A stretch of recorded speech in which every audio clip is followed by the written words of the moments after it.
தஞ்சை அருகே தனியார் பேருந்து மோதி இருசக்கர வாகனத்தில் சென்ற தொழிலதிபர் உயிரிழந்த நிலையில் தவறான பாதையில் பேருந்து வந்ததே விபத்திற்கு காரணம் என கூறி உயிரிழந்தவர்களின் உறவினர்கள் பேருந்தை கம்பு மற்றும் கற்களால் அடித்து உடைத்து சாலை மறியல் போராட்டத்தில் ஈடுபட்டதால் பரபரப்பு ஏற்பட்டது.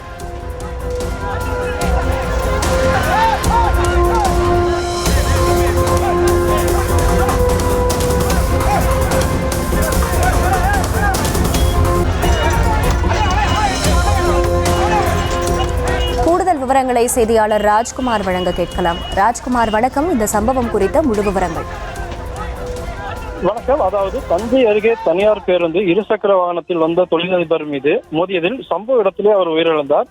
பேருந்தின் தவறான பாதையில் சென்றதே விபத்துக்கு காரணம் என உயிரிழந்தவரின் உறவினர்கள் கற்களாலும் கட்டையாலும் அடித்து பேருந்தின் கண்ணடைகளை உடைத்து சேதப்படுத்தி சடலத்துடன் சாலை மறியல் போராட்டத்தில் ஈடுபட்டதால் தஞ்சை பட்டுக்கோட்டை இடையிலான சாலையில் 1 மணி நேரம் போக்குவரத்தானது பாதிக்கப்பட்டது. தஞ்சை மாவட்டம் தென்னமநாடு கிராமத்தைச் சேர்ந்தவர் கதிரவேல். அவருக்கு வயது 52. தொழிலதிபரான இவர் தஞ்சையில் உள்ள தனது நிறுவனத்திற்கு இருசக்கர வாகனத்தில் வந்து கொண்டிருந்தார்.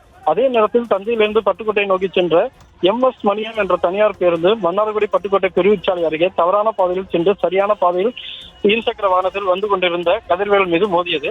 இதில் கதிர்வேல் சம்பவ இடத்திலே உடல் நசுங்கி உயிரிழந்தார். தகவல் அறிந்த சம்பவ இடத்திற்கு வந்த உறவினர்கள் கதிர்வேல் உடலை பார்த்து கதறி எழுதினர்.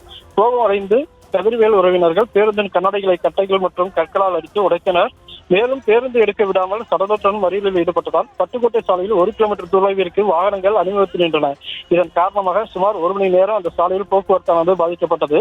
சம்பவ இடத்திற்கு வந்த காவல்துறையினர் விபத்தில் உயிரிழந்தவர்களின் உறவினர்களிடம் பேச்சுவார்த்தை நடத்தி சடலத்தை ஆம்புலன்ஸ் வாகனத்தில் ஏற்றி உடற்கூறு ஆய்வுக்கு மருத்துவமனைக்கு அனுப்பி வைத்தனர். விவரங்களுக்கு நன்றி ராஜ்குமார்.